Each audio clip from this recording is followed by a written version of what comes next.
The value of esports, we can talk about it economically. I don't think there's much point in that, to be honest, because it's about numbers that are coming from all over the place, from all different sources. We have no idea how reliable they are, but what we do see is a large nascent industry.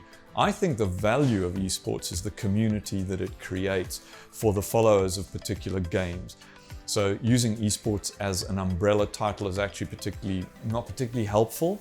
I think we've got to look at this game by game by game that constitute what we call esports. And each of those games has a community, has a culture, has a group. And what it allows is people all over the world to find a common interest with people in all other parts of the world. That creates communication, it creates understanding of other cultures, it creates a bond. And I think that's really, really important in a world that seems to be contracting around populist ideas, which are of no value to humanity.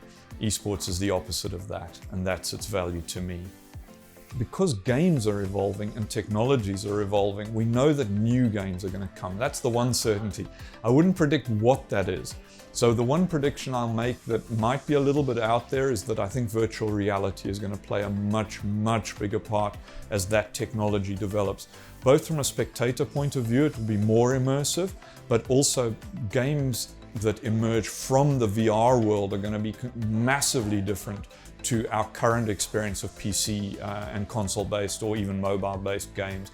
So I think the future is going to incorporate VR. I'm just not sure how. I think there are three key issues that are common to every game within the esports umbrella. And those are the ones I deal with. Firstly, integrity. Competitive integrity related to cheating to win and cheating to lose. There has to be a better and more coherent response across the board to that. The other is youth protection. Our entire demographic, both in terms of players, but more importantly fans, skews young.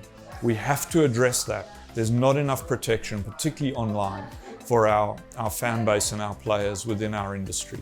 It's very poor and it's prone to trouble. So we have to address youth protection. And finally, we have to address live event safety. At the moment, there's just not enough thought given to the unique nature of our audience, our events, our communities, in terms of risk assessment.